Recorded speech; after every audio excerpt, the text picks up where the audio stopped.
Olá, bom dia, boa tarde ou boa noite. Eu não sei que momento você está assistindo essa aula de hoje, mas eu espero que essa aula de hoje ela impacte a sua vida de uma forma incomum, extraordinária. Porque no momento em que eu estava preparando essa aula, ela me impactou profundamente.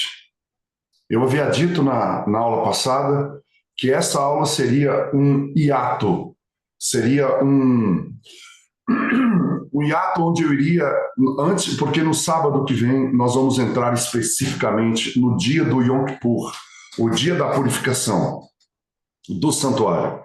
E já chegando de fato aos finalmente do santuário. Nós vamos terminar o santuário, tudo indica agora no mês de agosto.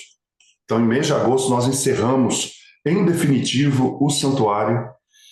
E eu acho que foi assim, e tem sido uma grande jornada. Já vamos aí há praticamente 2 anos trabalhando com a questão do santuário e agora nós, para entrarmos então no tema do dia da purificação, esse tema de hoje, ele é muito necessário, ele é fundamental para que não haja dúvidas de algumas questões que possam ficar em relação ao santuário ou em relação a tudo aquilo que ele, por um acaso, ele represente. Então, vamos sem mais demora para o tema de hoje. Nós vamos hoje falar do santuário em Romanos. Então, hoje, antes de nós entrarmos no tema, antes de nós entrarmos hoje no tema do dia da purificação, eu preciso tratar de 2 temas em uma só aula. Essa aula não importa o tempo que ela dure hoje, mas eu preciso terminá-la hoje. Os 2 temas são 2 perguntas que precisam ser respondidas antes de nós avançarmos. E você deve estar se perguntando, Jonas, que perguntas são essas? Que 2 perguntas são essas? Primeira pergunta, nós estudamos tanto sobre o santuário, mas a pergunta é: por que precisamos de um santuário? Se você fez essa pergunta, por que você e eu, por que precisa de um santuário? Outra coisa, se a cruz resolve, ou melhor, a cruz resolve, eu vou fazer isso em forma de pergunta. Então a primeira pergunta é: por que precisamos de um santuário? E a segunda, a cruz resolve todo o problema do pecado? Ou precisamos de algo mais? Entenderam as 2 perguntas? Por que precisamos de um santuário? E a cruz resolve todo o problema do pecado? Ou precisamos de algo mais? Eu vou fazer um pedido encarecido a vocês nessa manhã. Às vezes eu sei que é natural que vocês fiquem aí deitados ainda, está muito cedo, e é comum que as pessoas deitem, fiquem aí, né? Ouvindo às vezes somente no áudio, e eu queria pedir um favor a vocês, tá? Não sei se a Rogélia está aqui hoje, viu, Rogélia? Se você estiver aqui hoje, um abração, não aparece seu nome aqui para mim, tá? Então, eu vou pedir um grande favor a vocês. Não se distraiam, concentre-se, vai acompanhando a linha de raciocínio. E se depois tiver alguma dúvida, vai lá no vídeo que eu vou publicar daqui a pouco no canal e assista outra vez. Tá? Eu vou te pedir hoje. Hoje é um dia, eu já disse, é um dia diferente. Por isso que às vezes eu vou ser repetitivo, vou fazer a pergunta de novo. Então, as 2 perguntas, quais são? Precisamos realmente de um santuário? Segunda pergunta, a cruz resolve todo o problema do pecado ou precisamos de algo mais? O tema de hoje vai responder essas 2 perguntas. Tudo que nós falarmos aqui hoje vai responder essas 2 perguntas.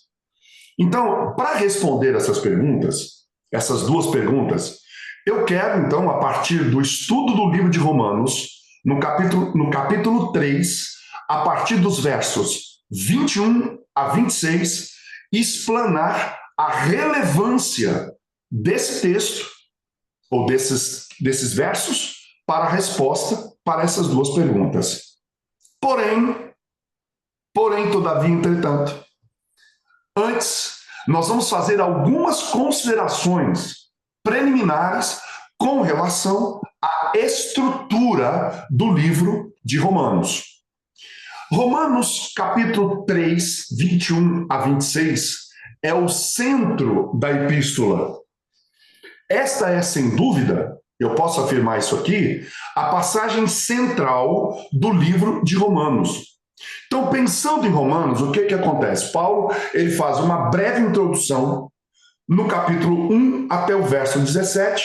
Se você pegar a tua Bíblia aí, você pode verificar isso. E do verso 18 em diante, Paulo, então, ele começa com a sua argumentação.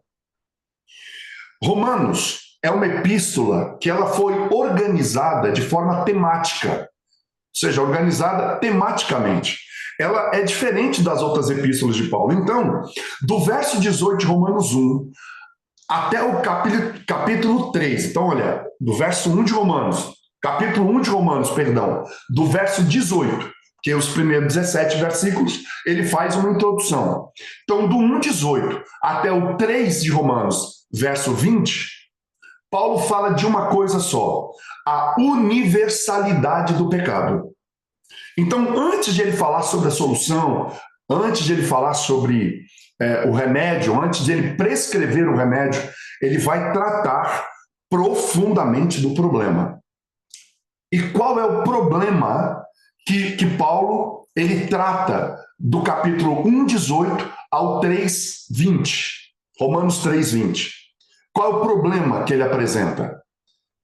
É um problema único, só. O fato de que todos, de forma inequívoca e irremediavelmente, somos pecadores.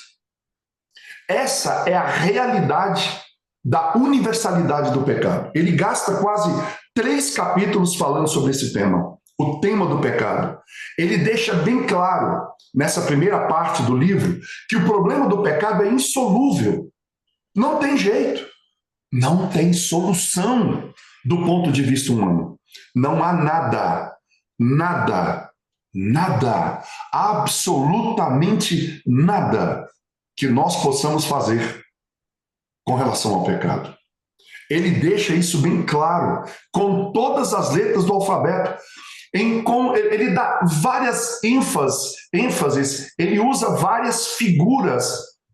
E ele está dizendo, tanto judeus quanto gentios estão debaixo do pecado.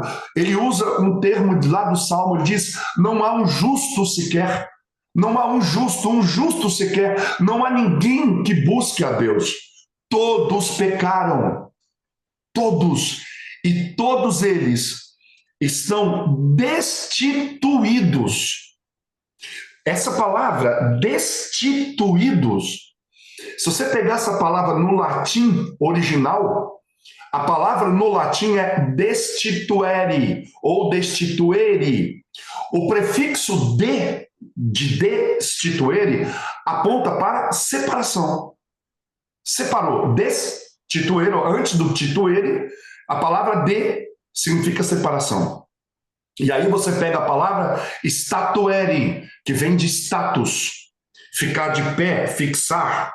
Ou seja, você tem literalmente a palavra destituir, no latim destituere, significa deixar de manter algo firme ou derrubar aquilo que estava instalado. Então, Adão estava instalado, o pecado veio e derrubou Adão por terra, e isso era insolúvel, impossível de Adão e os seus descendentes resolver essa parada. Então, essa palavra tem um sentido de ficar vazio, desprovido de qualidade, posses e direitos. Olha a situação do homem. Olha a situação em que o pecado colocou o ser humano. E a pergunta é, por que Paulo investe tanto conteúdo e tempo nesse tema do pecado e a condição humana? Aliás, Hoje é um negócio assim, eu não sei se vocês têm essa visão, mas eu acho que se fala tão pouco do pecado nas igrejas hoje em dia, parece que as pessoas não querem mais ouvir falar disso, né? Talvez até porque a gente meio que foge de ouvir da nossa real condição. Mas Paulo trata disso de uma forma muito enfática, investe tempo e conteúdo. Sabe por quê? É porque enquanto nós não tivermos uma noção exata do mal que nos aflige, nós nunca vamos apreciar devidamente a solução que Deus propôs. Então, depois que ele traz essa questão da universalidade do pecado, no capítulo 3, do verso 21 a 26, ele então começa a falar da solução. Veja, nós temos um problema da universalidade do pecado. Então Deus, ele começa a falar da solução que Deus providenciou para o problema que ele mostrou nos primeiros capítulos do livro. Então, nós vamos, sem mais demora, né? Vamos apreciar juntos a análise do texto dessa obra magnífica do Espírito Santo, que é uma obra do Espírito Santo, usando Paulo como seu instrumento. Então, se você tiver uma Bíblia com você, vamos ler Romanos 3, 21 a 26. E diz assim: mas agora se manifestou uma justiça que provém de Deus, independente da lei, da qual testemunham a lei e os profetas. Justiça de Deus mediante a fé em Jesus Cristo, para todos os que creem. Para todos os que creem. Vão acompanhando com detalhe a leitura do texto. Não há distinção. Não há distinção. Para todos os que creem. Ele está dizendo, não importa se quem crê é judeu ou se quem crê é gentil. Creu, não importa. Não há distinção. Na verdade, ele está dizendo isso porque ele já havia falado, ele já havia tratado disso nos primeiros capítulos. Judeus e gentios, obviamente, estão sob a mesma condição. E qual era a condição? Pois todos pecaram e estão destituídos da glória de Deus. Sendo justificados gratuitamente por sua graça, por meio da redenção que há em Cristo Jesus. Deus o ofereceu como sacrifício para propiciação. Eu estou marcando essas palavras. Redenção, propiciação, mediante a fé pelo seu sangue, demonstrando, outra palavra que é interessante pensar nela, a sua justiça. Então nós temos aqui algumas palavrinhas que é interessante a gente pensar. Vamos lá, mas agora, uma justiça que provém de Deus, justiça de Deus, de novo ele usa o termo, para todos os que creem, guarde isso, para todos os que creem, isso é importante, sendo justificados gratuitamente por sua graça, por meio da redenção, vamos marcando essas palavras, que há em Cristo Jesus. Deus o ofereceu como sacrifício para propiciação. Deus o ofereceu pelo seu sangue, demonstrando a sua justiça. E agora o texto começa a ficar um pouquinho mais complicado. Olha o que Paulo diz. Por ter Deus, em sua tolerância, deixado impunes os pecados anteriormente cometidos. Deixando impunes os pecados anteriormente cometidos. Mas, no presente, demonstrou a sua justiça a fim de ele mesmo quem? Deus, ser o quê? Justo e justificador. Olha só, para a fim de que mais no presente demonstrou a sua justiça. demonstrou sua justiça. Como é que ele fez isso? A fim de que ele mesmo, ele quem? Deus, ser justo e justificador daquele que tem fé em Jesus. Gente, esse texto, já deve ter lido esse texto uma dezena de vezes. Mas hoje, nós vamos entrar nesse texto de maneira profunda para a gente responder aquelas duas perguntas iniciais. Por que se precisa de um santuário? Né? E a segunda pergunta que nós colocamos aqui é: a cruz resolve todo o problema? Ou nós precisamos de algo mais além da cruz? Isso é importante e nós vamos encontrar essas respostas aqui no texto de Paulo em Romanos. E aí, estão gostando? Vamos lá, vamos continuar. Muito bem. Do que esse texto está falando? Óbvio, não há dúvida nenhuma de que esse texto está falando da morte de Cristo. Então, Paulo deixa claro nesse texto que a solução que ele apresenta para o problema que ele levantou, quem Paulo levantou nos 2 primeiros capítulos, e qual foi o problema? A universalidade do pecado. Todos pecaram, gentios e judeus. Então ele diz, o remédio para isso, para essa doença, é a cruz e tudo que ela representa. Só que tem um detalhe, Paulo não usa a palavra cruz no texto. Porém, a referência à cruz, ela está implícita.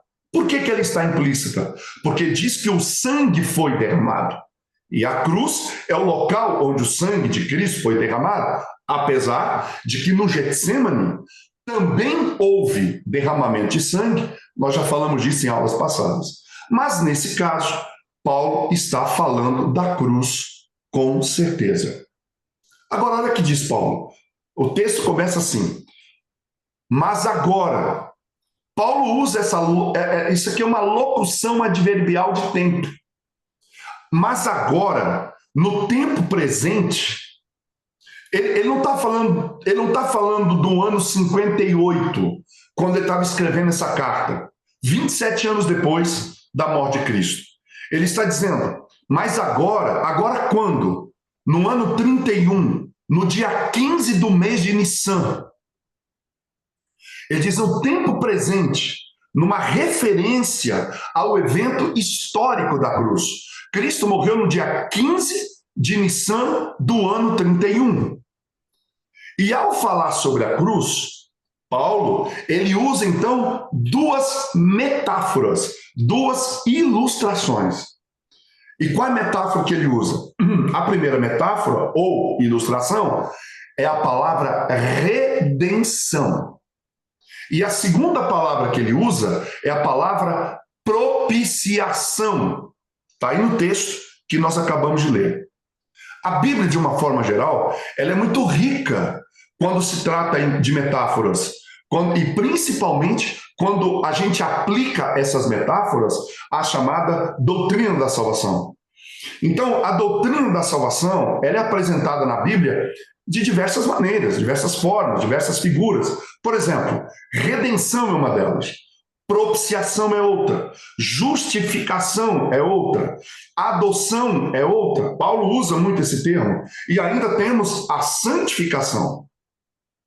Todas essas metáforas com aspectos diferentes, mas relacionados com a doutrina da salvação. São diferentes, são palavras diferentes entre si, mas elas estão relacionadas, correlacionadas ali, ligadinhas com a doutrina da salvação. E o que é que a metáfora que ele usa, essa palavra, que é uma metáfora chamada redenção, ela significa? A palavra grega para redenção é apolitrosis, ou apolitrosis, ou apolitrosis. A palavra grega apolitrosis significa redenção, resgate ou libertação total. Então, ela vem da união do prefixo apo, lembra que é a palavra apolitrosis. E, então, apo significa afastamento, separação, com lutron, Ou seja, o preço pago para soltar um cativo ou um escravo. No Novo Testamento, o termo descreve o ato de libertar alguém da escravidão ou um cativeiro. Guardem isso aqui, acompanhem com detalhes isso. Ou mediante o pagamento, guarde isso, o pagamento de um preço. Você não liberta um escravo, guarde isso, você não libertaria, não redimiria um escravo sem o pagamento de um preço. Guarde isso, não esqueça disso. O resgate do pecado. Então nós temos aqui, no Novo Testamento, isso é usado como resgate do pecado, que é usado para explicar a obra de Cristo. Ou seja, o ser humano estava preso ao pecado, Jesus pagou o preço da sua liberdade com o próprio sangue. Depois também representa a liberdade definitiva. O prefixo apo, apolitrosis, reforça a ideia da distância segura. Uma distância segura, ou seja, o cativeiro fica para trás e a pessoa resgatada não pertence mais ao seu Senhor. Mas também significa redenção completa. Ela aponta tanto para o perdão atual quanto a esperança de salvação final. Ou seja, na época do apóstolo Paulo, havia o que é chamado de mercado de escravos. E aí eram comuns os escravos serem vendidos nesses mercados. Agora, um escravo podia ser redimido? Sim, podia. Como se fazia isso? Avaliava-se o valor do escravo, pagava-se o valor e o escravo estava livre. É daí que Paulo tira essa imagem, essa metáfora da redenção. Redimir um escravo, pagar o seu valor, libertar esse escravo. Então, quando a Bíblia evoca o termo redenção, o que você precisa ter em mente é isso: um escravo cujo valor é pago e ele está livre. Lembra de um estudo que a gente teve aí para trás, umas aulas, onde eu falei sobre o servo com a orelha furada? Ele era furado com uma sovela. Lembra do jubileu, em que o escravo era solto, né? Então ele era libertado. Só que ele podia querer continuar com o seu senhor. Então ele furava a orelha. Isso significava o seguinte: eu pertenço para sempre a esse senhor porque eu quero. Só para vocês lembrarem disso. O próprio Jesus, sobre libertação, ele fala em João 8,36: se pois o Filho vos libertar, verdadeiramente sereis livres. Está dizendo, se pois o Filho vos resgatar, verdadeiramente sereis livres. E aí, o que Jesus fez na cruz? Ele paga o preço e nos coloca em liberdade. É isso que Paulo está dizendo aqui. Ele está dizendo, mas agora Cristo pagou o preço, nos redimiu, tirou-nos da escravidão e nos deu a liberdade. Mas agora, dia 15 de Nissan do ano 31. Guarde essa data, nós vamos voltar nela. A outra palavra que Paulo usa nesse texto é a palavra propiciação. E a palavra propiciação, a palavra grega, né, para propiciação é hilasterion. Hilasterion. Lembra? Para a redenção é apolitrosis. Para propiciação é hilasterion. Hilasterion significa propiciação ou lugar de expiação, propiciatório. Lembra da tampa da arca, que nós já estudamos sobre isso? A tampa da arca da aliança era chamada de propiciatório. Então, a propiciação, essa palavra, ela descreve o meio pelo qual a culpa é removida. Não tem mais culpa. E a ira de Deus é apaziguada ou satisfeito. Esse termo, né, ele designa a tampa de ouro da Arca da Aliança no lugar santíssimo, onde o sangue do sacrifício era espargido todo dia? Não, no dia da expiação. Então, Cristo é colocado ali como o nosso hilasterion. Então, no Novo Testamento, em versículos aí, como nós já falamos, Romanos 3:25, essa palavra, ela é aplicada a Jesus Cristo.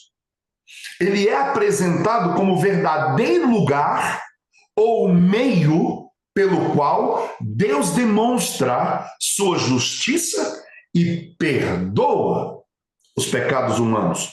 Ou seja, a palavra hilasterion, ela, apesar de significar propiciação e lembrar o propiciatório sobre a arca da aliança, sobre a lei, essa palavra, ela implica em sacrifício.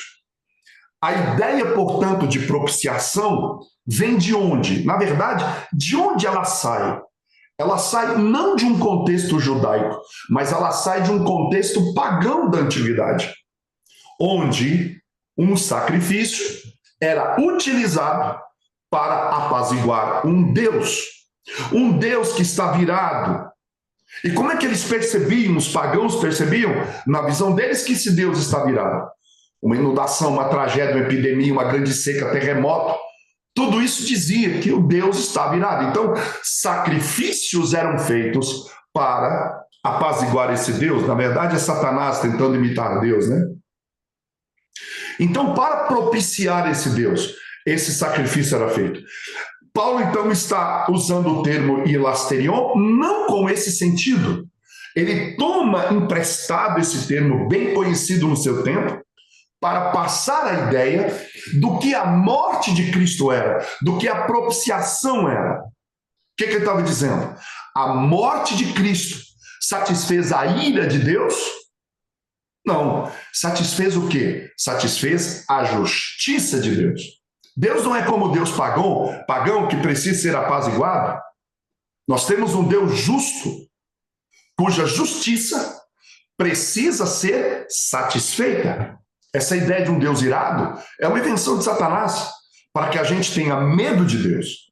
Nosso Deus é justo, seu caráter é justo, e a sua lei é santa, justa e boa. Ou seja, Deus é santo, Deus é justo, Deus é bom. Logo, a sua lei, Paulo chama de santa, justa e boa. Por quê? Porque a lei, esses três atributos do caráter de Deus, se aplicam à lei, porque a lei revela a base do seu governo, portanto, a base do seu trono, a base do próprio Deus. Agora, o fato de ele ser justo, o fato de Deus ser justo, impede Deus de algumas coisas. Por exemplo, impede ele de passar a mão na cabeça do pecador.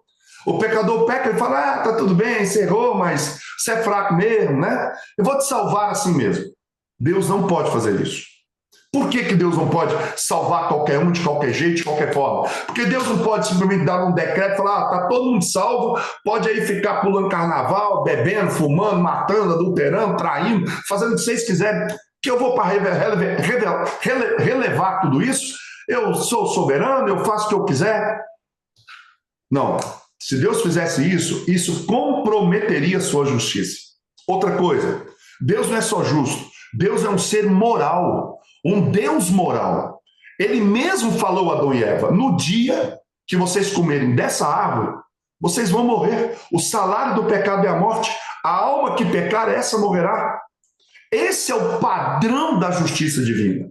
Então, Deus simplesmente não pode passar a mão na cabeça do pecador e falar que está tudo bem.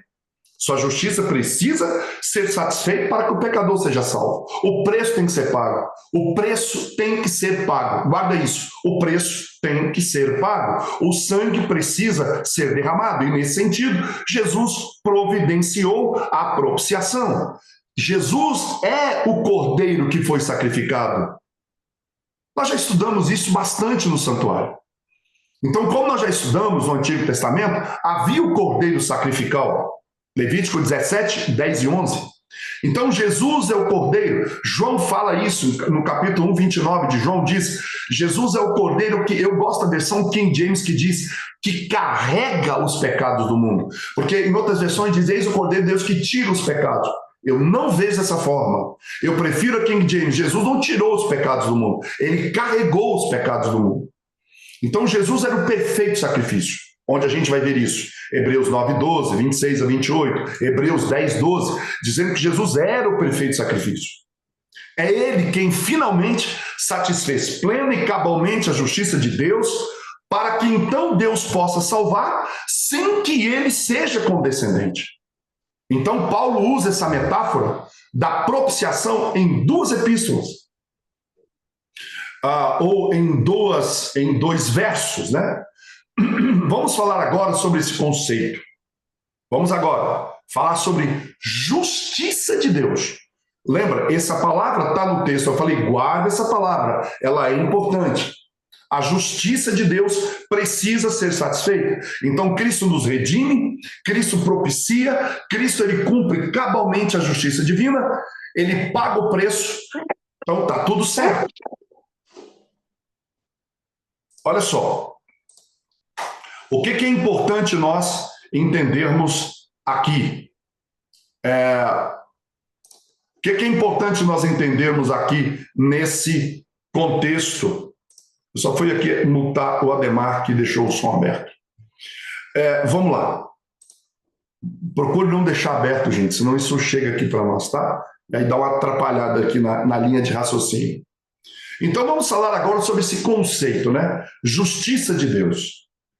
Nesse texto de Romanos, Paulo se refere à justiça de Deus, ou à justiça, ou à sua justiça, 4 vezes. 2 vezes nos versos 21 e 22, onde ele usa o termo grego dikaiosine teu. Dikaiosine teu. Isso em 21 e 22. E 2 vezes nos versos 25 e 26, onde ele usa o termo dikaiosine autu.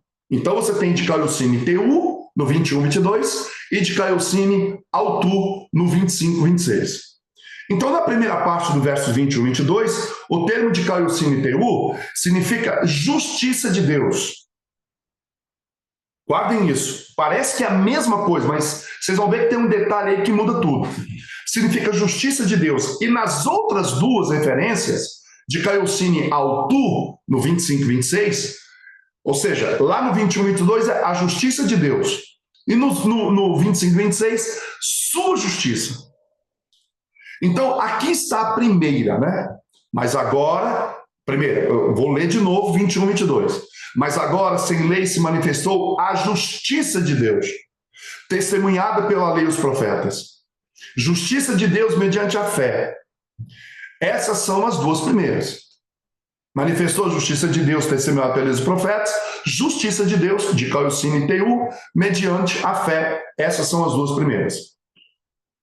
E as 2 últimas, ele diz, para manifestar a sua justiça, por ter Deus, na sua tolerância, deixado impunes os pecados cometidos, tendo em vista a manifestação de sua justiça, de dikaiosine autu, ok? Agora, o que essas expressões significam aqui em Romanos 3, 21 a 26? Isso aqui é importante. Existem 2 possibilidades ou interpretações. A primeira delas, a justiça como um dom. Um dom. A justiça que vem de Deus. Eu não tenho justiça, então a justiça tem que vir de Deus. Ele não disse, todos pecaram e carecem da glória de Deus, ou seja, todos são injustos, mas Deus não vai admitir nenhum injusto no céu. E aí? Como é que se resolve isso? Todos pecaram, todos são injustos. E Deus não vai admitir nenhum injusto no céu. Então, eu preciso de justiça para ser salvo.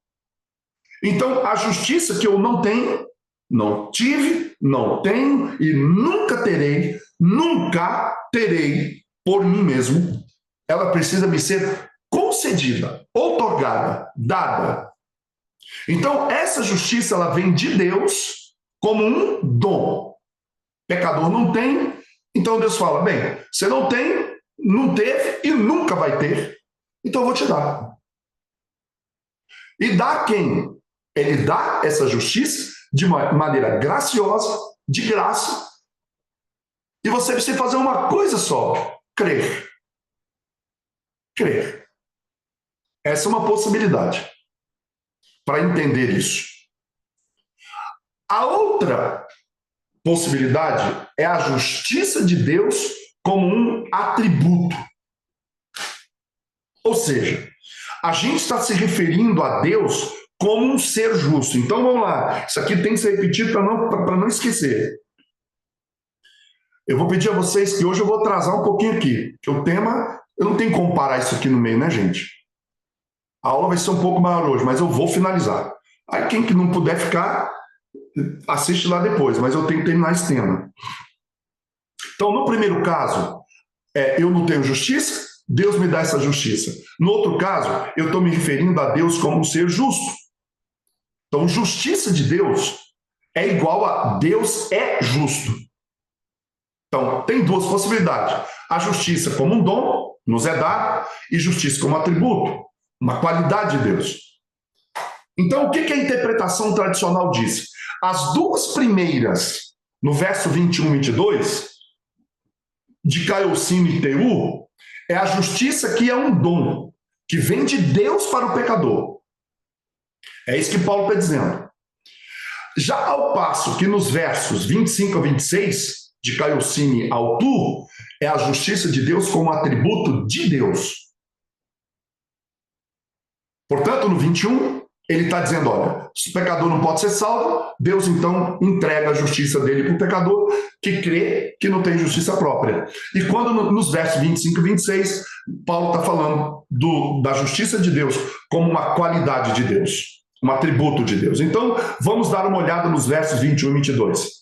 Vamos lá de novo. Mas agora, ele está se referindo à cruz de Cristo. Sem lei, a salvação ocorre à parte da lei. Não precisa da lei para que isso ocorra. Se manifestou a justiça de Deus, testemunhada pela lei e pelos profetas, mediante a fé em Cristo Jesus. Notem agora, essa justiça é para todos? Não. Então, é uma justiça que é outorgada a todos. Todos quem? Todos os que creem, porque não há distinção, porque todos pecaram e destituídos estão da glória de Deus. Então, agora, ele diz, mas agora, ou seja, no tempo da crucificação, sem lei, essa justiça que é um dom, que me é concedida, me foi manifestada porque somos pecadores. Sendo justificados, ou seja, essa justiça, a justiça que eu recebo, me justifica e me torna um ser justo. Somos pecadores.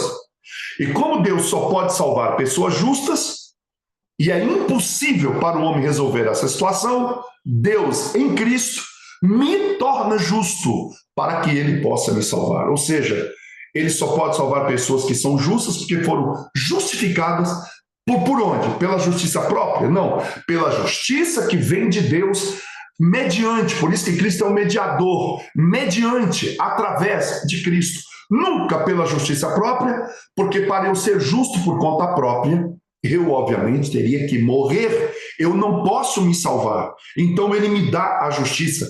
Eu não posso, você não pode se salvar. Ele me dá uma justiça que eu não tenho.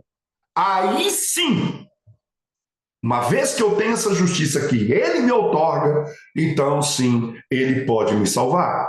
Ele me concede a justiça que eu preciso como um dom. Não há dúvida que Paulo está falando aqui que a justiça é para todos os que creem. Ele fala sendo justificados gratuitamente mediante a redenção que há em Cristo Jesus, a justiça que vem de Deus. Deus imputa a justiça ao pecador que pela fé crê em Cristo Jesus. Está claro isso? Não pode ficar dúvida em relação a isso. Já as outras duas expressões que ocorrem no 3, 25 e 26, de Caiocínio ao Tu, né? A primeira é Teu, a segunda é ao Tu, vamos ler. A quem Deus propôs no seu sangue a propiciação, já entendemos essa palavra, mediante a fé, pela fé, a via é a fé, para manifestar, está mudando aqui, hein? Para manifestar a sua justiça. De Caiocínio ao Tu. por ter Deus, na sua tolerância, deixado impunes os pecados anteriormente cometidos, tendo em vista a manifestação da dikaiosine autou, da sua justiça. Eu já disse um pouco antes que a interpretação tradicional, que nos versos 21 e 22, justiça é um dom. E justiça no verso 21, 25 a 26 é um atributo, é uma qualidade de Deus. Aqui nós estamos falando não da justiça que Deus dá, mas da justiça em que Ele é. Deus é justo. Nesse texto, Deus está falando exclusivamente, Paulo está falando exclusivamente de Deus. Então ele diz assim, que como resultado da morte de Cristo, Deus manifestou. É isso que precisamos entender, gente.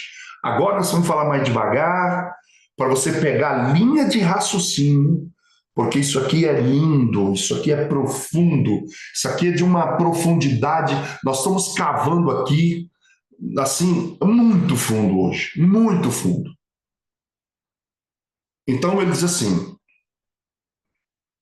que a morte de Cristo não só possibilitou Deus me dar a justiça que me justifica, porque eu não sou justo, mas também diz que como resultado da morte de Cristo, Deus manifestou que Ele é um ser justo. E você deve estar perguntando, então, como assim? Deus não é justo? Precisou da morte de Cristo para mostrar que Ele é justo? Sim, Paulo escreveu exatamente isso. Ele diz, manifestou sua justiça. Manifestou, revelou, demonstrou que Ele é um ser justo.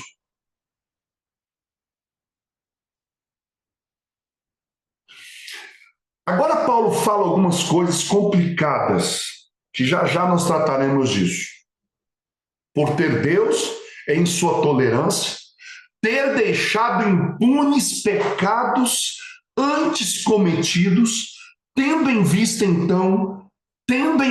ou seja, na visão de que, na perspectiva de que haveria a manifestação da sua justiça. E aí Paulo diz, agora, na morte de Cristo, no tempo presente, ele comprovou, ele demonstrou que ele é um ser justo. Para ser ele mesmo o quê? Justo, para demonstrar que ele era justo e que demonstrava que ele podia ser justificador. Portanto, Paulo está falando de um atributo de Deus. Ele está dizendo no verso 21, justiça que ele concede. E no 25 a 26, um atributo divino, uma qualidade de Deus. A pergunta que a gente faz é a seguinte, o Deus a quem nós servimos é justo ou não? Esse é o problema aqui. Paulo mostra lá nos primeiros capítulos que o homem é pecador. Irremediavelmente pecador, não tem como resolver essa parada. Não tem como resolver isso. E agora, Paulo, então, a grande questão que nós tratamos aqui é a seguinte, o Deus que nós servimos é um Deus justo? Como equacionar a salvação do pecador com a justiça de Deus? Porque Deus falou, no dia em que pecares, certamente morrerás. Então, como pode Deus salvar o pecador se ele é um ser justo? É isso que Paulo está fazendo aqui. Ele perdoa e ele é justo ao fazer isso. Como pode ele salvar o pecador e manter sua justiça? Esse é um argumento racional para a necessidade da morte de Cristo. Como eu já disse aqui, Deus simplesmente não pode passar a mão na cabeça do pecador. Ele simplesmente não pode salvar. O preço precisa ser pago, porque ele é um ser justo. Então a pergunta é, como que a morte de Cristo, como que a salvação se relaciona com a questão da justiça de Deus? Eu quero agora dar algumas evidências aqui de que Paulo está falando aqui da justiça como um atributo. Paulo usa 2 vezes no verbo 25 e 26 a palavra endexis. Endexis. A palavra grega endeixis significa demonstrar, provar. Ele está dizendo um sinal de evidência. Essa palavra endeixis, ela deriva do verbo endeiknimi, que quer dizer mostrar, e apontar, comprovar algo de maneira visível.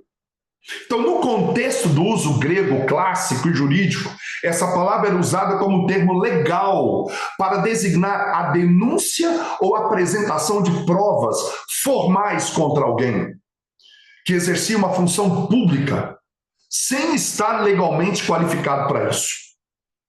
Já no contexto bíblico, o texto então aparece nesse texto de Romanos 3, 26, demonstrar sua justiça, também em Filipenses 1, 28, sinal evidente da perdição e salvação, e 2 Coríntios 8, 24 também. Ou seja, quando você quer provar que alguém está perdido, Paulo usa esse termo lá. Aqui no caso, ele está dizendo o seguinte, ele está usando esse termo para denotar uma evidência prática e irrefutável de uma realidade espiritual, de uma realidade moral. Então, na Bíblia, algumas Bíblias traduzem essa palavra endeixis como manifestar, manifestação da justiça de Deus. Acontece que existem outras palavras para manifestar. O verbo fenerou, que Paulo usa no mesmo contexto, esse sim, o fenerou, significa manifestar, revelar, tornar conhecido.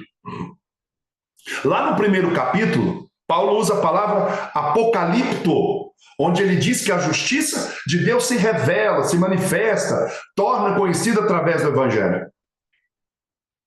Bem, eu usei esses termos variados aqui para manifestar, fenerou, apocalipto, porque eu quero destacar que o termo endeixis é mais forte.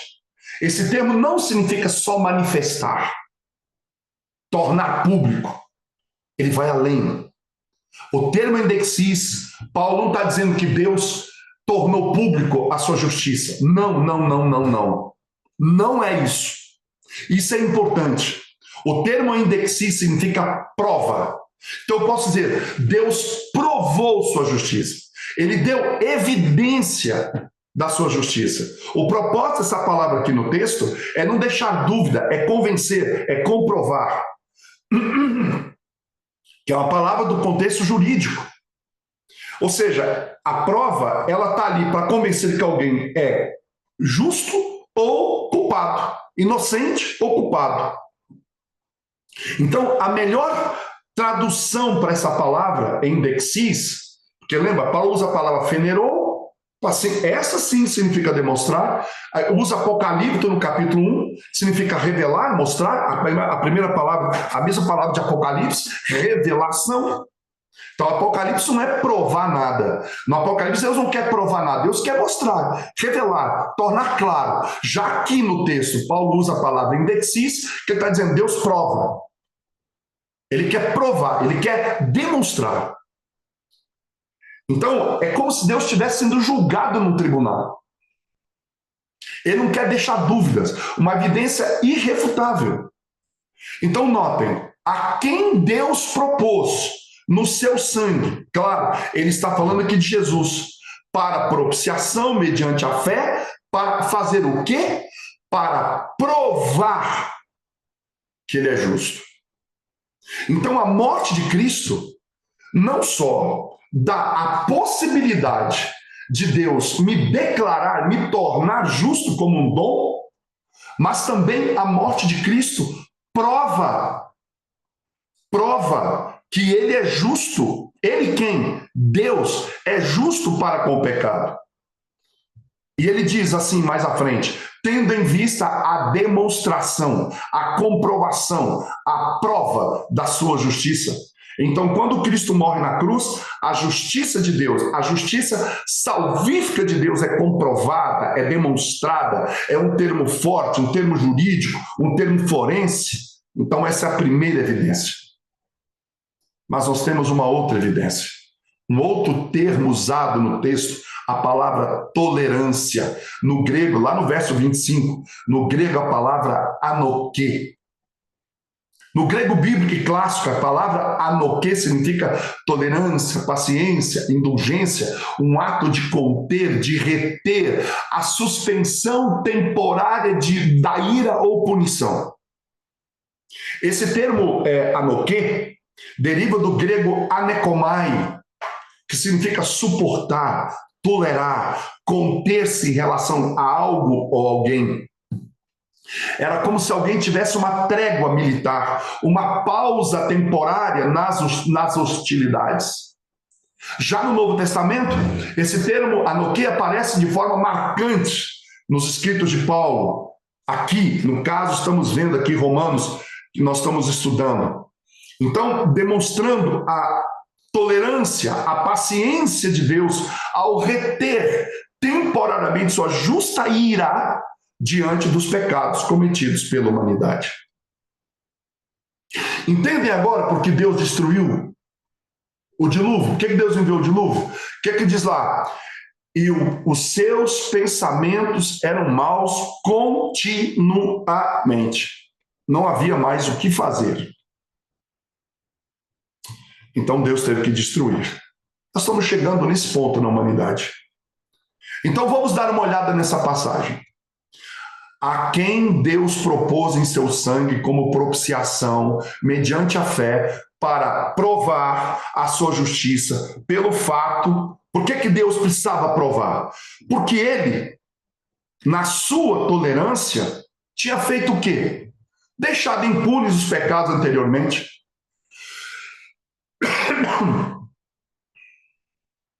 Então vamos dar uma olhada nessa palavra deixar impune no grego. A palavra aqui é parecis. Essa palavra significa condescendência voluntária, transigência. A ideia aqui é algo intencional, fechar os olhos para alguma coisa. Essa é a ideia. O que o texto está falando aqui é o seguinte, e é sempre bom lembrar isso. A quem Deus propôs no seu sangue a propiciação mediante a fé para provar, demonstrar a sua justiça, por ter ele na sua tolerância ter feito o quê? Deixado impunes os pecados anteriormente cometidos. E como Deus é justo, ele não poderia ter feito isso. Esse é o ponto. Esse é o ponto. Deus não poderia ter feito isso, porque se ele tivesse passado a mão na cabeça de Adão, de Davi, de Manassés, de Salomão, de Moisés, ele não era justo. Então Paulo continua, tendo em vista a demonstração da sua justiça no tempo presente, para que ele possa então ser apresentado como justo.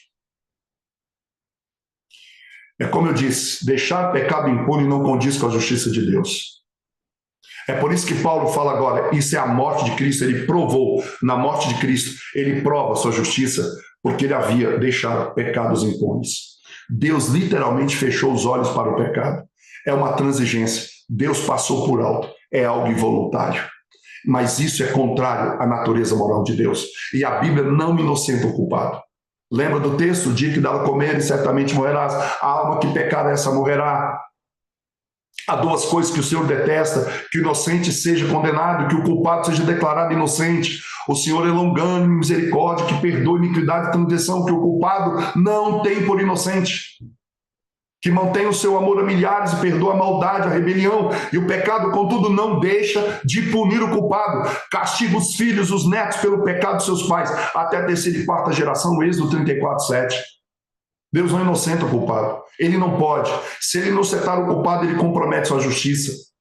Ele coloca a sua justiça sob suspeita.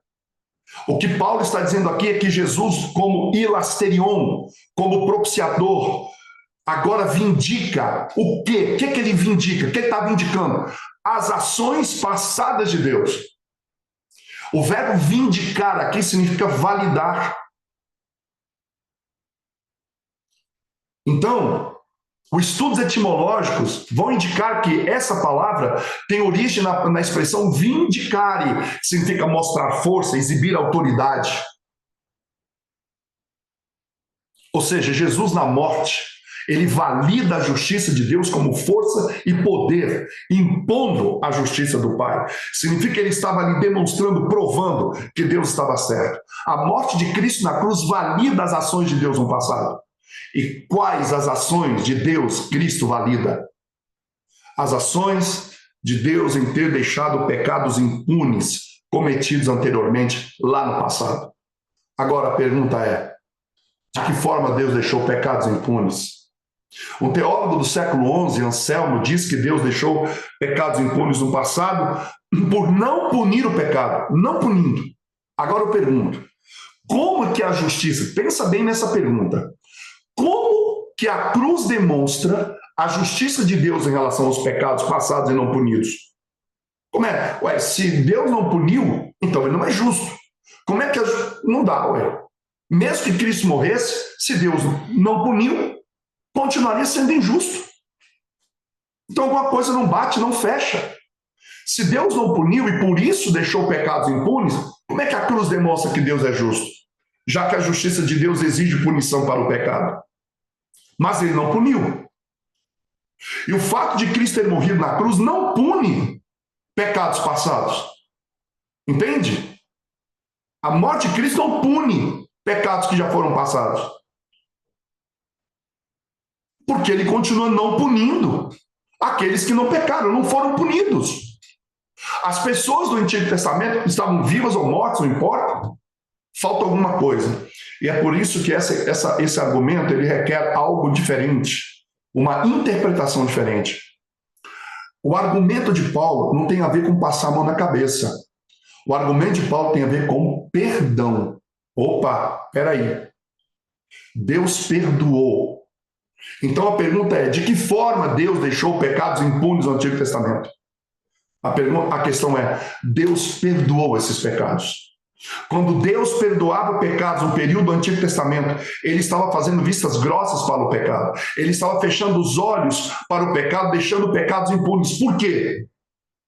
Porque o sangue do cordeiro, veja só, o sangue do cordeiro que era morto, lá no altar, lá no tabernáculo, tinha efeito propiciatório? Sangue de bodes pode, de fato, salvar alguém? Claro que não. Esse sangue não tinha efeito propiciatório. Então, com base em que Deus estava perdoando? Com base em quê? Vocês entenderam a relação? Deus deixou pecados impunes ao perdoar pecados, porque ele ainda não havia morrido da cruz. Cristo ainda não havia morrido, o preço ainda não havia sido pago. Quando Deus perdoou Adão e Eva, ele deixou o pecado impune, porque ele não tinha, naquele momento, um valor para pagar. Ele não podia dizer, olha, aqui, eu paguei o preço de Adão e Eva. Deus tinha com o que pagar? Não, ele não tinha. Quando ele perdoou Abraão, Davi, Moisés, Manassés, todos os personagens da galeria da fé dos hebreus e todos os penitentes do Antigo Testamento, era como se Deus estivesse deixando pecados impunes, porque não tinha crédito para o pagamento. Mas você pode dizer, mas o Apocalipse diz que o Cordeiro foi morto desde a fundação do mundo. Eu pergunto, Jesus morreu lá atrás na fundação do mundo? O que Paulo fala é no tempo presente agora, ou seja, a morte do Cordeiro de Deus ocorreu no dia 15 de Nissan, do dia 31 de abril, do ano 31, e não lá no passado, antes da fundação do mundo. Jesus morreu antes da fundação do mundo na intenção divina, na força da decisão. Para Deus, decisão tomada é decisão executada. Pode levar milênios, mas ele um dia será executado. A força da decisão de morrer pelo homem tinha tanto valor como se Cristo já tivesse morrido naquele tempo. Deus disse a Eva, o teu descendente ferirá a cabeça da serpente. Essa promessa já havia sido cumprida no coração de Deus. Por isso a morte de Cristo na cruz é uma certeza, assim como a promessa sua vinda no coração de Deus já aconteceu. É só uma questão de tempo para chegar o evento. Queridos, Deus é soberano, ele sempre tem o controle das coisas nas mãos. Então, para todos os efeitos e propósitos, Jesus ainda não havia morrido. E agora eu vou dar uma paradinha para eu tomar uma água, porque minha garganta está complicada. Mas não saiam daí.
Estão comigo?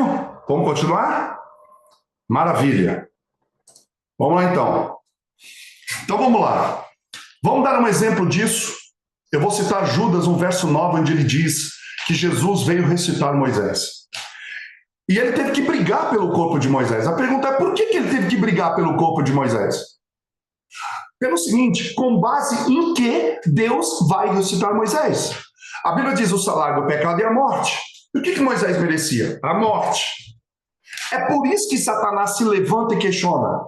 Peraí, o senhor é um ser justo ou não é?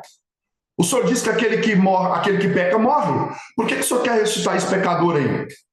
Eu pergunto, Satanás tinha ou não razão nesse questionamento?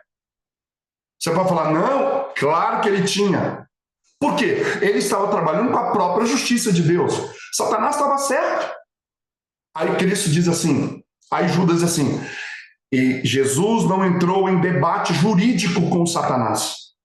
Leia depois o verso 9 de Judas com atenção. Jesus simplesmente disse, olha, eu não vou discutir com você, o meu pai vai cuidar disso no momento certo.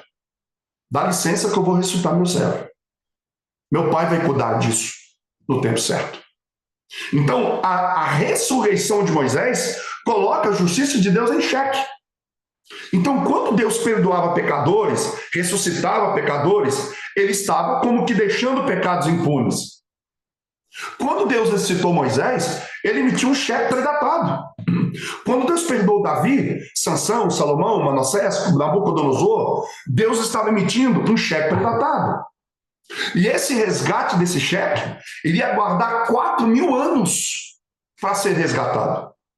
Imagina você comprar uma coisa e dar um cheque predatado para 4.000 anos. Então foi isso que Jesus fez. Toda vez que Deus perdoava, toda vez que ele ressuscitava, ele estava deixando pecadores impunes. O cordeiro morto no santuário, ele não tinha poder para perdoar, para redimir.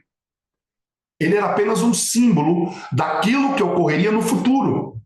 E o sangue que realmente redime, que propicia, foi derramado no ano 31 da nossa era, no dia 15 de Nissan. Então, no verso 26, Paulo fala, mas agora, no tempo presente, no 31, já que Jesus morreu na cruz, Deus que deixou pecados impunes no passado, agora a morte de Cristo, a sua justiça foi demonstrada, foi comprovada, porque ele é justo e justificador daquele que tem fé em Cristo Jesus. Então, agora preste atenção. Até a cruz, Deus era apenas uma dessas coisas. O que ele era? Ele era justificador. Ele estava justificando pessoas, mas não estava sendo justo. Porque a justiça dele exigia a morte, não perdão. E por que ele não estava sendo justo? Porque não tinha com o que pagar. Deus ainda não tinha com o que pagar. O pagamento que a própria justiça dele requeria. Deus requeria o pagamento, mas ele estava perdoando sem ele mesmo pagar o que ele mesmo queria. É como se eu dissesse assim, olha, você não pode fazer isso, mas eu faço. É como se eu dissesse, olha, eu não posso fazer isso por você, mas eu vou fazer. Deus não estava sendo justo. A justiça dele estava em xeque. Até quando? Até a cruz. Então, para nós não imputarmos injustiça ao caráter de Deus, nós temos que ter a percepção correta da soberania de Deus. Ele sempre soube o que estava fazendo. Deus sabia que a morte de Cristo ocorreria. Não era tipo um lançar de sorte, vamos ver o que vai dar isso aqui, vamos ver se vai dar certo ou não, se pode acontecer ou não. Deus sabia que ia acontecer, isso é da soberania de Deus. Mas agora, em termos concretos, palpáveis, Deus estava sendo injusto. Deus não tinha saldo, ele não tinha pago o preço. Agora, no ano 31, com a morte de Cristo, Deus passa a ser as duas coisas. Ele prova que ele era justo e ele prova que ele já podia justificar e sempre justificar o homem. Agora, nós temos que entender uma frase que eu direi aqui agora. O pecado, meus queridos, é um problema humano. É um problema humano. Você pecou, você se vira. Você vai pagar, você vai morrer. Adão não precisava ter pecado, foi escolha de Adão. Mas no exato momento que Deus perdoa, o pecado deixa de ser um problema de Adão e passa a ser um problema de Deus. Vocês entendem isso? O pecado passa a ser um problema divino. A pergunta lógica é, com base em que o Senhor está perdoando? E a segunda, e por que ele passa a ser um problema de Deus? É porque ele oferece o perdão ao homem, ele assume uma dívida que ele não tem crédito para pagar, porque Cristo ainda não estava morrido, não tinha morrido. Mas no devido tempo, vindo a plenitude do tempo, Deus enviou seu Filho, nascido de mulher, nascido sobre a lei, para remir os que estavam debaixo da lei, a fim de recebermos a adoção de filhos. Isso está em Gálatas 4, 4 e 5. Então Deus, como assim, assumiu a dívida do homem, porque ele foi perdoado, ele não tem mais dívida. O homem não tem mais dívida. Nem Deus tem mais dívida, porque Deus em Cristo finalmente paga a dívida acumulada tanto no passado quanto no futuro. Então, a cruz ela mostra que Deus sempre foi justo ao perdoar o pecado. Agora, sua justiça ficou clara, demonstrada, patente a todo o universo. O cheque que ele deu lá, predatado para Adão, o cheque predatado de Davi, o cheque predatado de Nabucodonosor, o cheque predatado de todos que ele perdoou, foi compensado na cruz. Na cruz teve cheque compensado. Deus pagou a dívida que ele assumiu. Então, redenção, propiciação no tempo presente, a justiça de Deus foi satisfeita, o preço foi pago e Deus aparece diante do universo com a sua justiça. Sempre, sempre ele foi justo. A cruz, portanto, valida, vindica, sanciona as ações salvíficas de Deus no passado e no futuro, porque na cruz Deus não só paga o preço que ele devia, mas conquista o direito de perdoar. Ele tem o direito de ofertar perdão por causa da cruz. Mesmo ele tendo dito que o salário do pecado é a morte. Apesar de tudo isso, ele tem o direito de perdoar porque ele pagou o preço, porque ele ofereceu o sangue propiciatório. Agora, eu quero continuar avançando nisso. A cruz não só dá o direito de Deus perdoar, mas também é tudo que Deus necessita para perdoar. Preste atenção nisso. A cruz é tudo que Deus necessita para perdoar. Coloca isso na sua mente, guarde isso, porque eu vou trabalhar esse conceito a partir de agora. A cruz é o antitípico de todos os sacrifícios do Antigo Testamento. Todos os sacrifícios que a gente estudou nesse santuário, eles apenas apontavam para a cruz de Cristo, incluindo o sacrifício do dia da expiação, que é a aula do próximo sábado, o dia do Yom Kippur. Essa aula, ela tinha que ser feita, ela precisa ser terminada hoje, para que sábado que vem eu consiga fazer a aula específica voltada para o dia do sacrifício. Do sacrifício. Todos os sacrifícios que apontavam para a cruz de Cristo se cumpriram quando Jesus morreu no ano 31. Finalmente agora eu posso fazer a pergunta que é a razão principal dessa apresentação. Agora, explicando tudo isso, eu posso perguntar, por que era necessário um santuário se a cruz é tudo que Deus precisa para perdoar? Por que o santuário? A palavra hilasterion, propiciação, também usada na Bíblia para tampa de ouro sobre a arca, algo que nós traduzimos como propiciatório. Ali está o primeiro e o segundo compartimento. E nesse estava a arca de ouro, sobre ele a tampa do propiciatório, os dois querubins com a face voltada para a lei de Deus, que estava dentro da arca. Aquela tampa era chamada de hilasterion e propiciatório. Por quê? Porque era ali que ocorria a propiciação. Porque essa arca representava a presença de Deus, o trono de Deus. Deus estava em pessoas ali. É assim que Deus habitava no meio do povo. A glória de Deus estava lá, sua lei estava lá, a tampa, o propiciatório estava lá. E quando terminar o santuário, Deus inundou o santuário com a sua glória. Então, a evidência física da presença dele foi demonstrada ali. Portanto, o Santíssimo era o local da habitação de Deus. Quanto mais para dentro do santuário, mais santo ele ficava. O pátio era santo. O mais santo, o santo mais santo que o pátio. E o Santíssimo mais santo que o santo. Porque Deus habitava ali. pátio era santo, santo era mais santo que o pátio, santíssimo mais santo que o santo, porque Deus habitava ali. Símbolo da presença de Deus com o seu povo. Porque era ali que Deus realizava a segunda fase da expiação ou propiciatório. Interessante que o ritual do santuário envolvia duas fases. Lembra disso? Agora nós vamos recapitular tudo que nós já estudamos. Na primeira, um animal era morto, every day, todos os dias. Aí então vinha a segunda fase, que nós vamos estudar na próxima aula, que ocorria uma vez por ano, no dia da expiação. Então, primeiro vinha o sacrifício. E por que o sacrifício? Porque a vida está no sangue. A alma que pecar, essa morrerá. O sangue tem que ser derramado, porque a vida está no sangue. Isso era um conceito bíblico. E é por isso que o sangue faz expiação pelo pecador. Isso está em Levítico 17:11. E de que forma o sangue faz a expiação? Isso acontecia de algumas maneiras.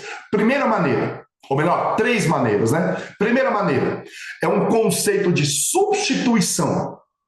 O sangue do cordeiro morto no santuário substitui a vida do pecador. Segunda maneira, identificação. Quando o homem pecador coloca as mãos sobre a cabeça do animal e confessa sobre ele seus pecados, o que o pecador estava fazendo? Se identificando com o animal. O animal passava a ser uma extensão desse pecador. Então o pecador transferia seus pecados para o animal. Ele se identificava, o animal recebia a culpa que era do homem, ele transferia com as mãos na cabeça, simbolicamente ele transferia os seus pecados para aquele animal. Então o animal derramava o seu sangue, ele dava vida no lugar do pecador. Então há um terceiro conceito que precisamos entender. Então o primeiro era de substituição, né? O primeiro era de substituição. O segundo, identificação. E o terceiro, sabe o que é? Transferência. Agora, o sangue do animal, cheio de culpa do pecador, carregava essa culpa para onde? A culpa estava no homem. O homem transferia para o animal. O animal morria. O sangue dele agora era um sangue culpado. Esse sangue era transferido para onde? Para dentro do interior do santuário. Por quê? O animalzinho, coitado, era só um objeto de transferência. Ele em si, ele não resolvia. O pecador estava absolvido. Já tinha encontrado um substituto. O animalzinho morreu no lugar dele. O pecador está ok. Ele não tem mais problema. Agora o problema estava com o cordeiro. Só que Deus falou assim, não. Eu vou transferir o problema do cordeiro, porque agora o problema era do cordeiro. Ele transferia a culpa para onde? Para o santuário. Vamos rever rapidamente o processo, para ficar isso muito claro. O pecador escolhe o animal sem defeito, sem mancha. O pecador traz o animal e coloca as mãos sobre a cabeça do animal. Confessa a sua culpa. Se identifica com o animal. O animal recebe a culpa do homem. Aí o animal é degolado em seu lugar. Só que quando o animal era degolado e morreu no lugar do pecador, o sangue então era levado, que estava cheio de culpa. Ele é levado para onde? Para dentro do santuário. Por quê? Porque o pecado é um problema humano. Mas toda vez que o pecador era perdoado, o pecado passa a ser um problema de quem? Do cordeirinho que morreu? Não. O pecado passa a ser de Deus. Quando Deus perdoa o homem, sem ter saldo para pagar o preço do pecado do homem, ele se torna fiador desse perdão. A dívida do homem passa a ser agora a dívida de Deus. O pecado, então, passa a ser um problema de Deus. Deus assume a responsabilidade. O sangue era transferido para o santuário porque Deus se tornava responsável pelo perdão que fora dado pelo pecado cometido pelo homem. O sangue do pecador maculava as mãos de Deus. Entende essa linguagem? Isso comprometia a justiça de Deus. Cada vez que Deus perdoava no Antigo Testamento, antes da morte de Cristo, isso comprometia a justiça de Deus. Então o sangue era conduzido até o Santíssimo. Então Deus assimilava a responsabilidade, a culpa pelo pecado, a contaminação, porque o sangue carregava o pecado. Esse sangue contaminado com o pecado do pecador também contaminava o santuário. E aí, eu quero colocar algumas coisas para vocês entenderem. Meus amigos, entendem agora porque nós fomos tão detalhistas nesse estudo, tão detalhista, para mostrar que tudo no santuário é Cristo. Tudo, tudo, cada peça, cada detalhe, cada cor, cada tecido, cada madeira, cada ouro, cada prata, cada mesa, cada móvel, cada coisa, cada tecido, tudo é Cristo. Portanto, Deus simbolicamente estava dizendo o seguinte: passa para mim teu problema. Agora você entende aquele texto de Cristo, lançando sobre ele todas as vossas inquietudes, incluindo pecados, porque ele tem cuidado de vós. Cristo estava dizendo: eu sou o santuário.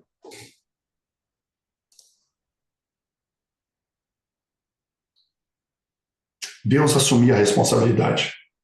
Ela era transferida para Deus. E aí vinha a segunda fase do santuário, que era o dia da expiação, onde o santuário era purificado, onde o registro de culpa era transferido para Deus, que fora transferido para Deus, era finalmente retirado. Nós vamos entender isso melhor. Agora vocês começam a entender por que havia um bode para o Senhor e um bode para Azazel? O bode não era para Israel, não. O bode é para o Senhor. Uau! Pense nisso.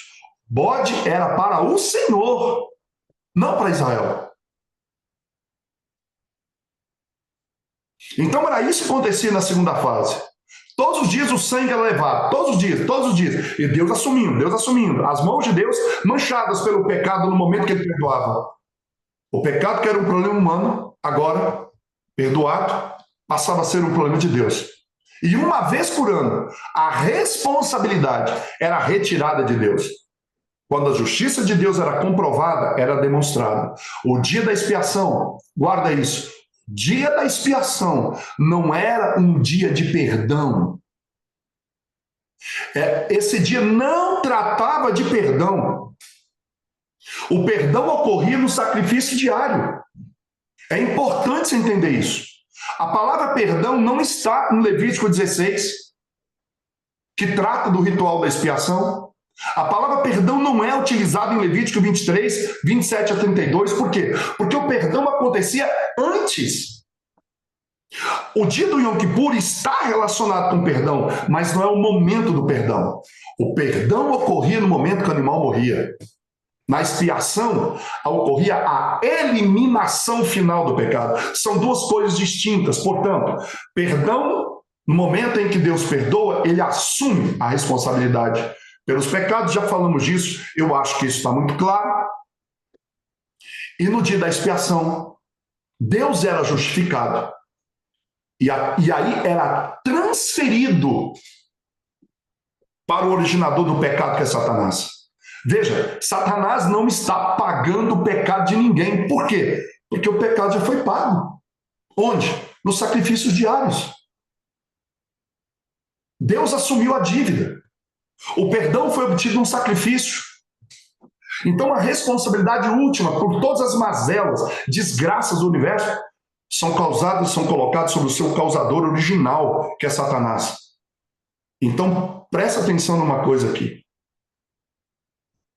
Já estamos caminhando para o final. Ambas as coisas precisam ser vindicadas.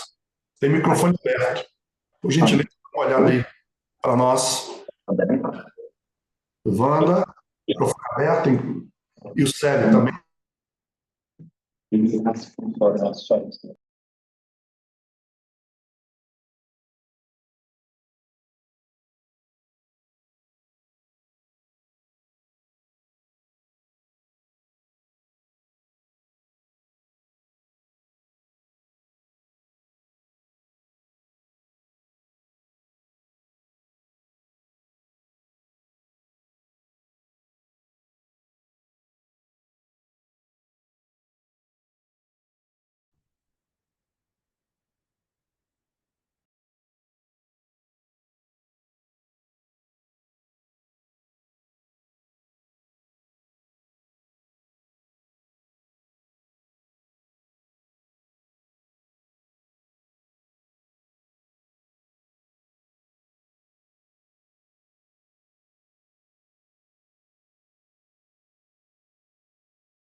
Jonathan, seu microfone está mudo.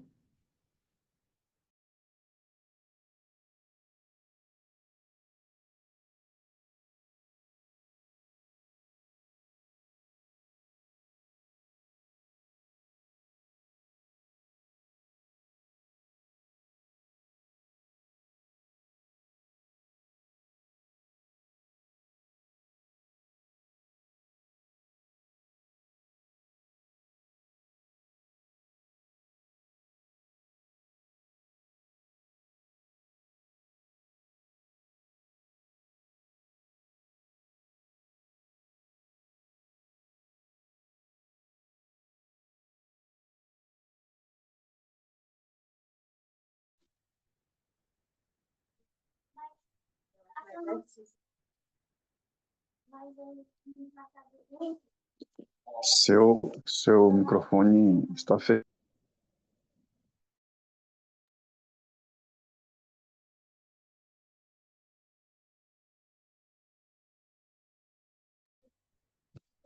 Jonathan, seu microfone está fechado.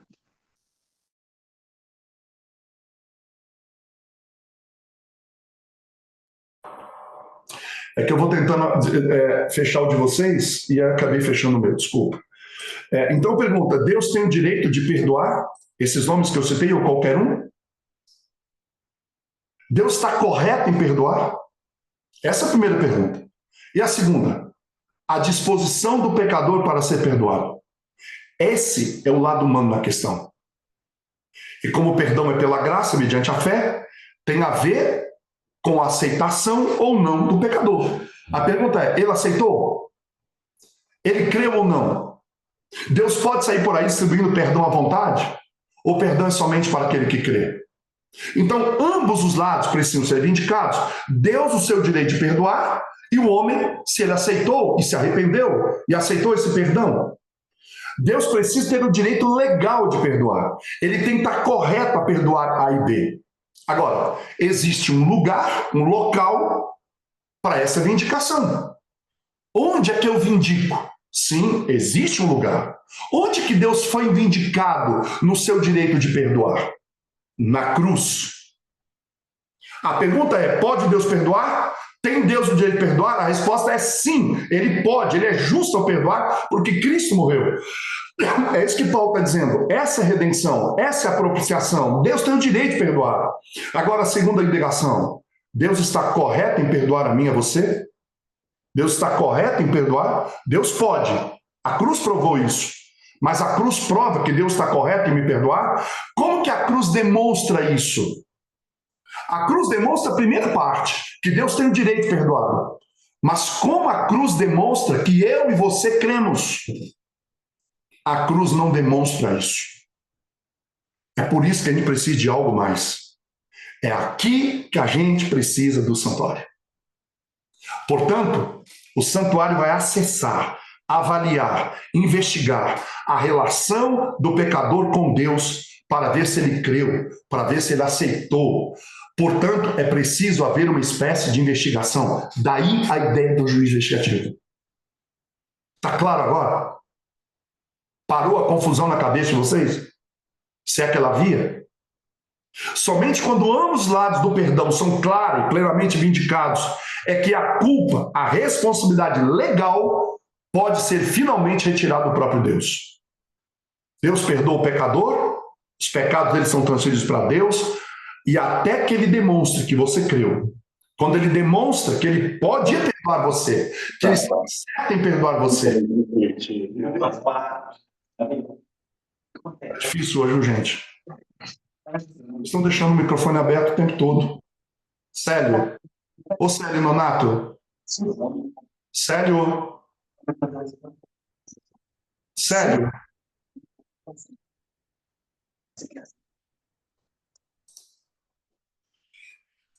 Vamos lá. Continue. É só porque atrapalha a linha de raciocínio. É só por essa razão. Voltando aqui. Quando ele demonstra que ele podia perdoar você, que ele estava certo em perdoar você, a responsabilidade é retirada de Deus. E aí o santuário é purificado. Pergunto, a cruz é necessária? Sim, absolutamente necessária. O preço do resgate é o sangue propiciatório. Deus só pode perdoar por causa da cruz, do contrário, ele comprometeria a sua justiça. E o sacrifício de Cristo foi completo nesse sentido. Completo. Nenhum sacrifício mais é necessário. No passado, muitos sacrifícios eram feitos. Mas a cruz, por si só, ele resolve toda essa questão. Mas a cruz não pode demonstrar que Deus é justo ao perdoar. A cruz demonstra que Deus pode perdoar.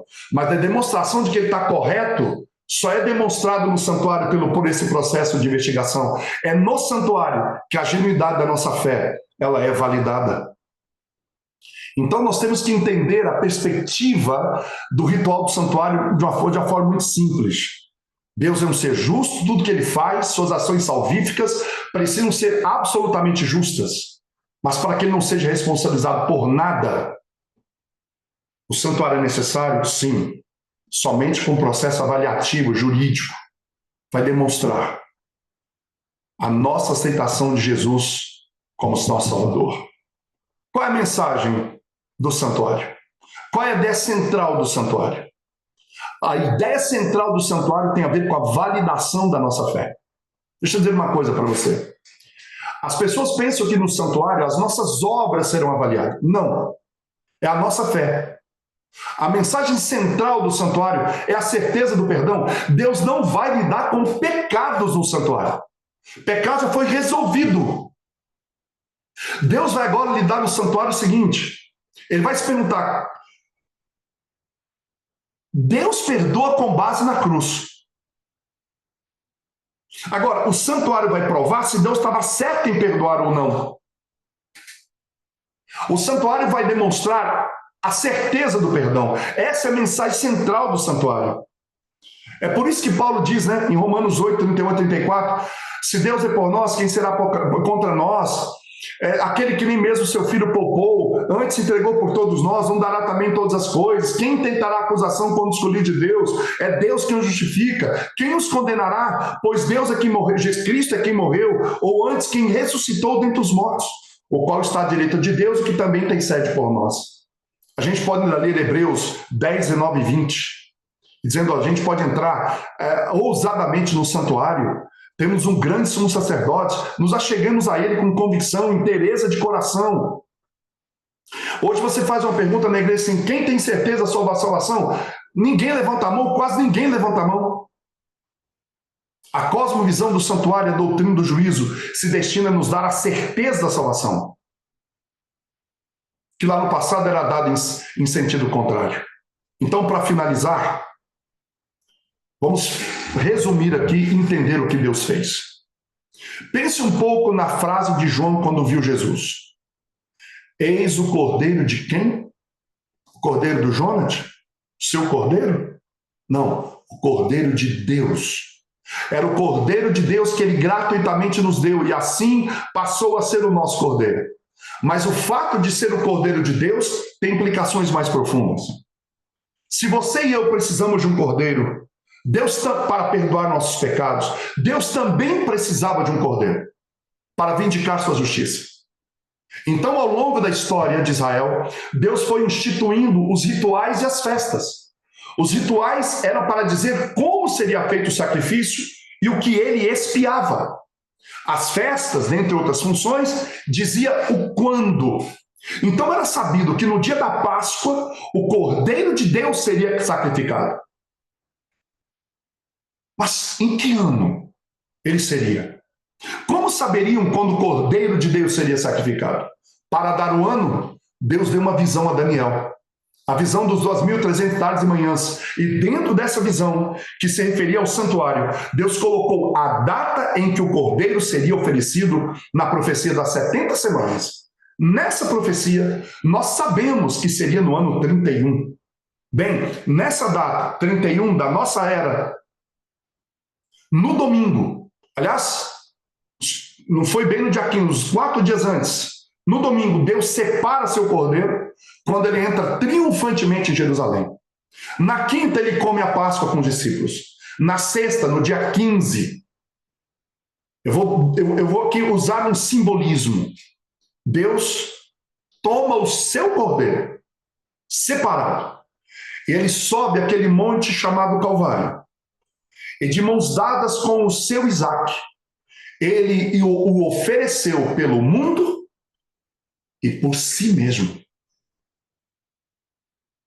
Porque ele estava acumulando sobre Deus os pecados que ele havia perdoado em toda a história até aquele momento. Naquele dia, não teve uma mão para segurar o cutelo. Ele desceu sem piedade sobre o cordeiro que Deus escolheu, para limpar as mãos do Pai, que se havia sujado ao perdoar a todos que desde Adão havia caído, e que ele assumiu sem ter como pagar naquele tempo.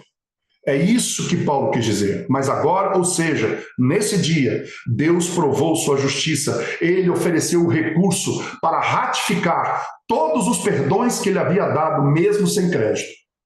E pela morte de Cristo, ele também, segundo Paulo, se tornou justificador de todo aquele que crê. Não só se tornou, ele já o era. Ele já se justificava. Então ele valida que todo mundo que ele justificou fazia sentido. Então a cruz resolve o problema de Deus, mas não resolve o problema do pecador, porque a cruz não prova que o pecador se arrependeu de verdade. É por isso que precisa haver um juízo investigativo. Essa é a aula da próximo sábado. Não dá para tratar de pecados cometidos, mas pecados que já foram perdoados. O que Deus fará no juízo investigativo que ocorre nesse momento, que está acontecendo desde 1844, não é se você pecou, é se você se arrependeu. Se você creu em Jesus e se arrependeu de verdade. É por isso que a Laodiceia, que significa povo do juízo, o Senhor faz um apelo emocionado. Ele diz: eu repreendo e castigo a todos quanto amo, sê pois zeloso e para de pecar. Não, e arrepende-te. É claro que o arrependimento também significa abandono, mas tudo parte do arrependimento. Ele diz: eis que eu estou à porta e bato. Se alguém ouvir a minha voz, abrir a porta, entrarei com ele, cearei com ele e ele comigo. Ao que vencer, dar-lhe-ei que se assente comigo no meu trono, assim como eu venci e me assentei com meu Pai no meu trono. Eu te faço uma pergunta nessa manhã. Você quer sentar-se no trono branco junto com Jesus? Aqui está o segredo: arrependimento. No verso 20, Jesus usa uma atividade que havia no santuário. Depois que o pecador se arrependia, ofereceu o sacrifício. Sabe o que acontecia? O pecador comia uma refeição de paz com o sacerdote, significando que a relação quebrada pelos delitos havia sido restaurada.